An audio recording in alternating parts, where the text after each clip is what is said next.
Hello, everyone. Welcome to our weekly Sunday Dharma talk series. Today we have Venerable Bhante Revata with us.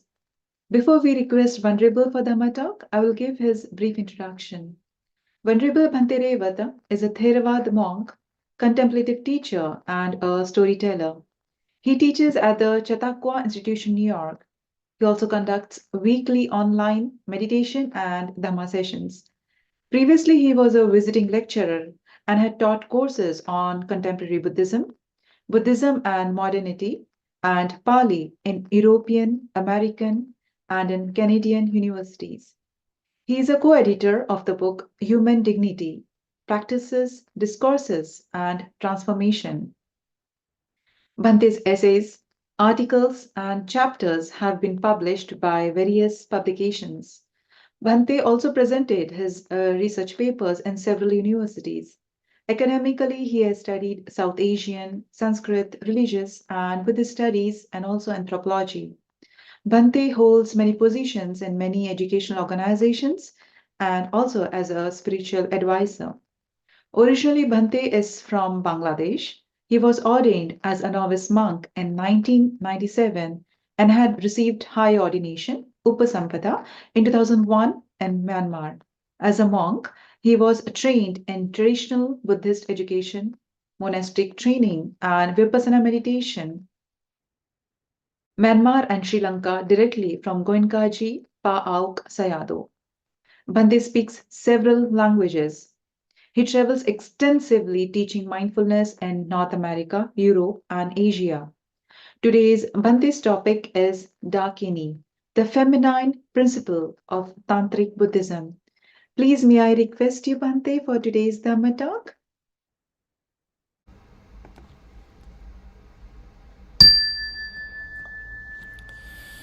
Namo Buddhaya, good morning and good evening everyone. I hope everyone is doing well and healthy. Let me begin with taking refuge in our Supreme Buddha and paying respect to our Supreme Buddha, the Dhamma and the Sangha.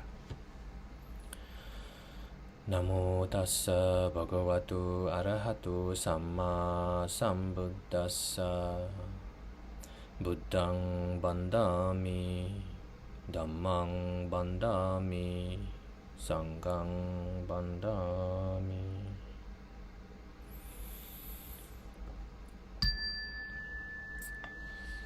Before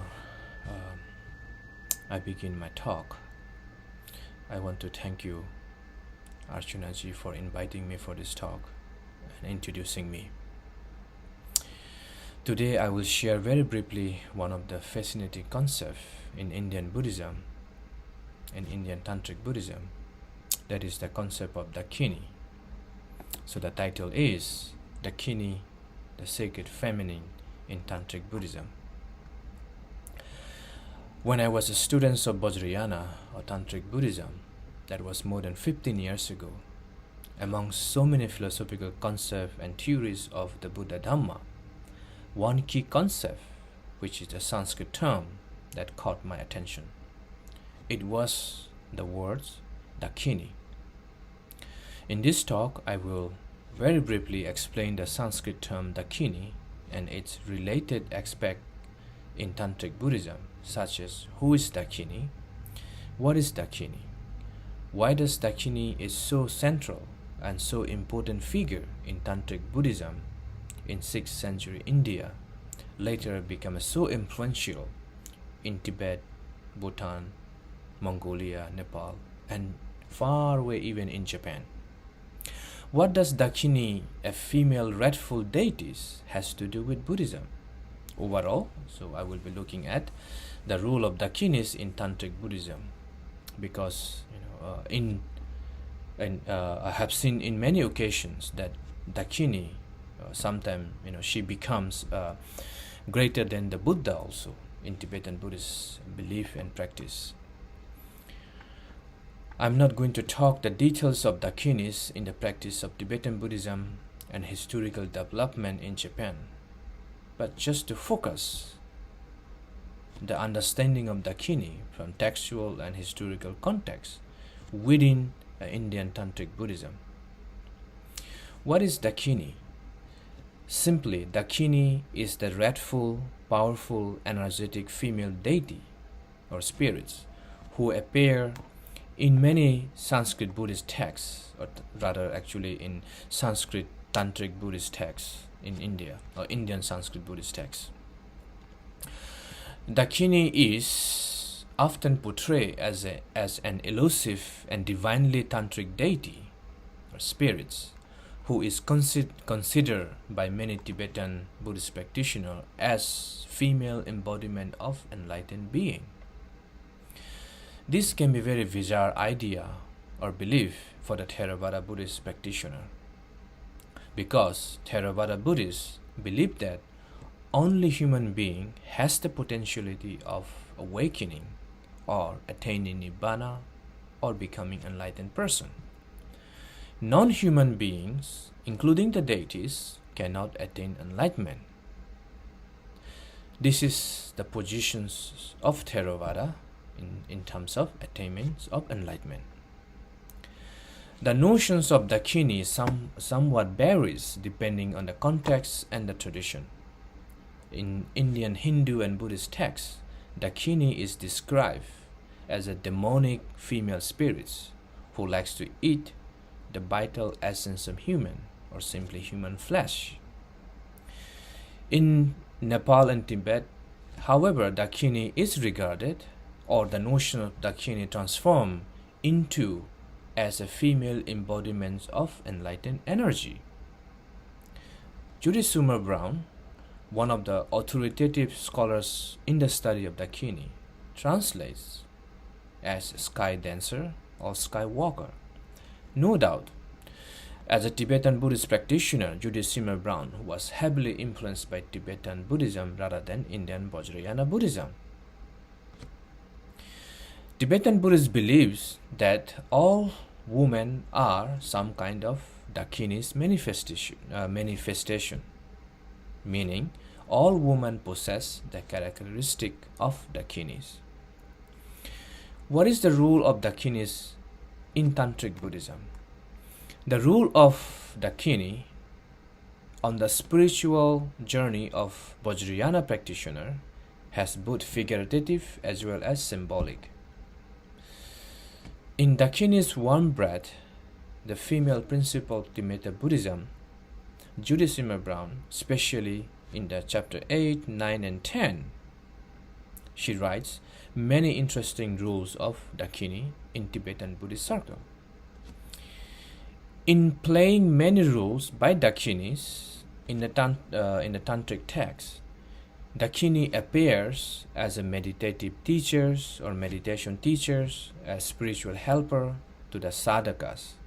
The sadhakas are the spiritual seekers, and dakinis sometimes help them or guide them to remove delusions of worldly contentment or to remove of delusions in order to achieve, meaning that in order to achieve enlightenment, they need dakini's assistance or dakini's guidance.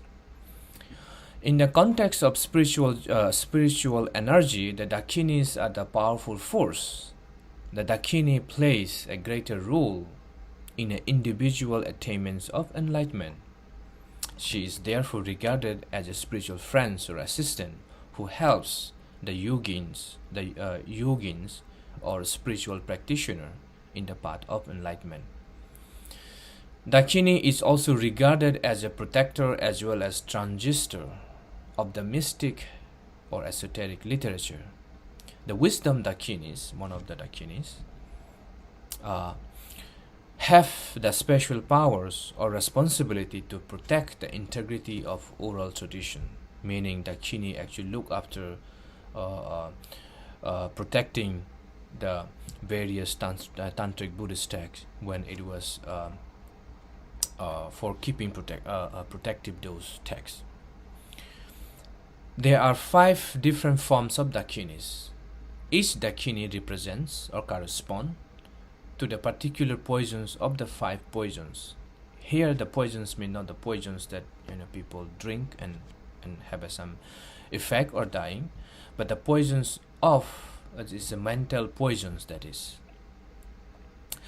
such as for instance, the ignorance or the poisons of ignorance or delusions represent the white Vajra Dakini. The poisons of desire or attachment represents the red Padma Dakini. Poisons of anger is the blue Vajra Dakini. The poisons of pride is the yellow Ratna Dakini.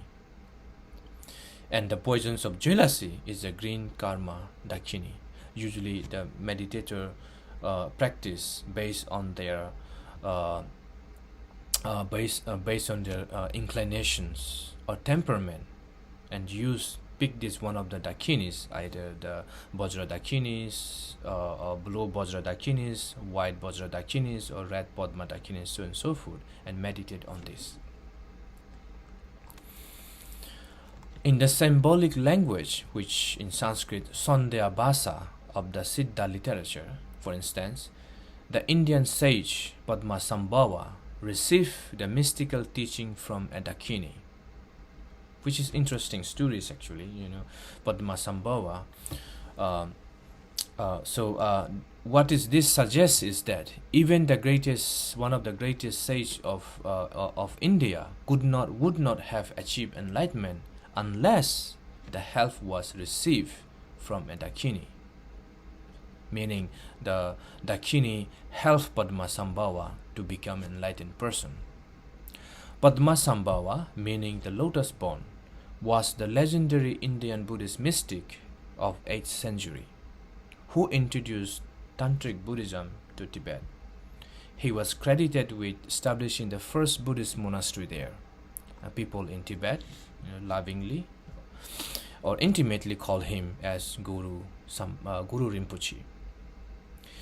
The most important role played by a dakini is the protector of tantric teaching. The most well-known protector of Vajrayana teaching is the inner tantra or the dharmas.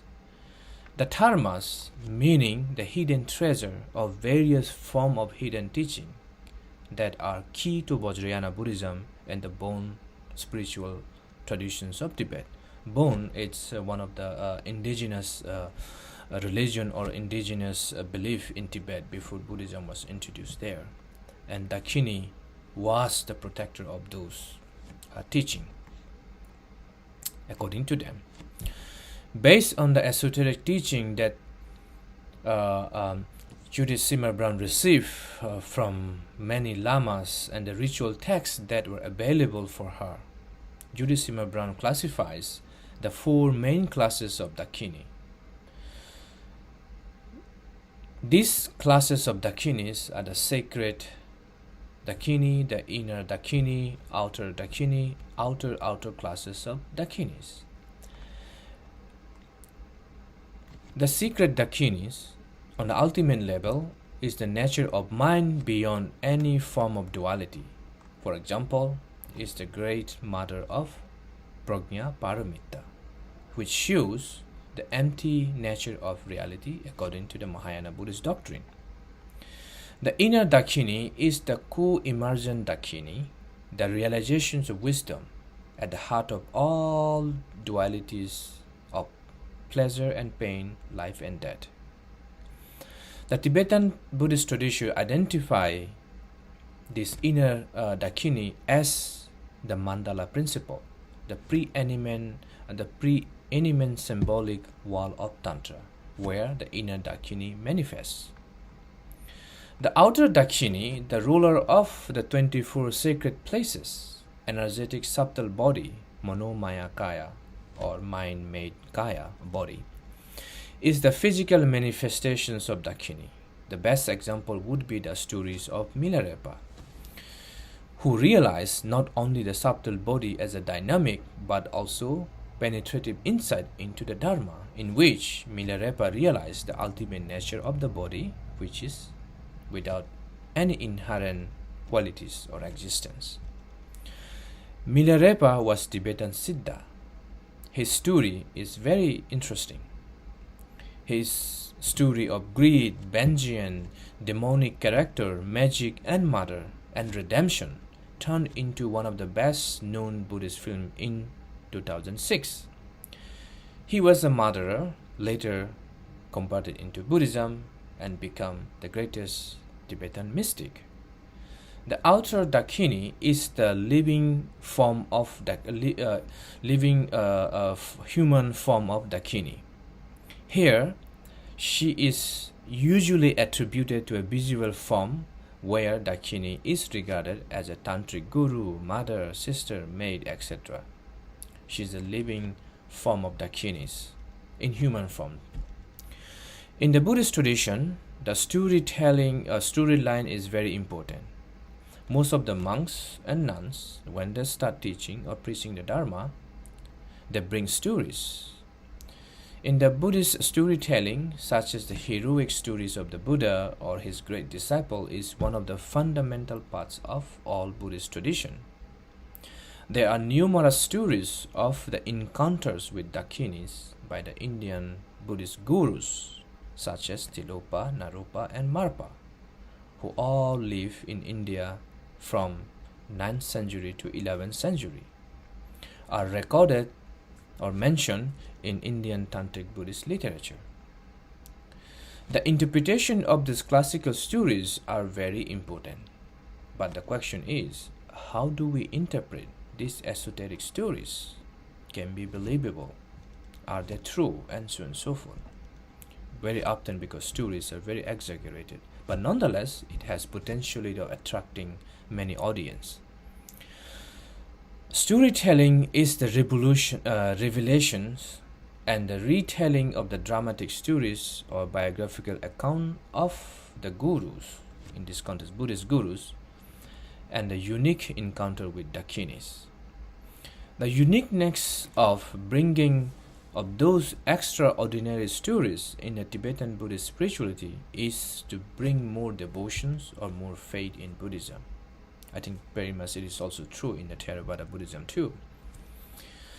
Generally, the Buddhists prefer the inclusions of many stories which inspire the listeners or the audience to walk in the path of the Buddha Dhamma. Anagarika Gobinda, also known as Lama Gobinda, reveals in one of his books that the storytelling in Buddhist traditions have esoteric significance and symbolic meaning. He was talking about Tantric Buddhist context too. Anagarika Gobinda was one of the earliest German Buddhist monks who lived in India and Sri Lanka. For instance, the 32 serving of dakinis represent the 32 marks of the physical perfections of the body of the Buddha. Here, the dakini is regarded as a living embodiment of the wisdom of all Buddha, Sarva Buddha Dakini. Or the Buddha is regarded as the most perfect form of dakinis, embodying the synthesis of all the Buddha wisdom. In Tibet, the Indian notions of dakini has transformed into the sacred aspect of female principle or the feminine principle, embodying Buddha, humanity, and divine in feminine form. In brief, dakinis can be very frightening or it can be very playful person and nurturing female spirits. Occasionally, she may appear as a repulsive deity. She may also appear as a human being, as a goddess, either peaceful or wrathful, or a spiritual helper. Philosophically, dakini represents the ever-changing flow of energy. I hope you may have learned something new. Thank you for listening. Bhavatu sabba mangalang rakhantu sabba devata sabba buddha nubhavena sabba dhamma nubhavena sabba sangha nubhavena soda sotti bhavantu te.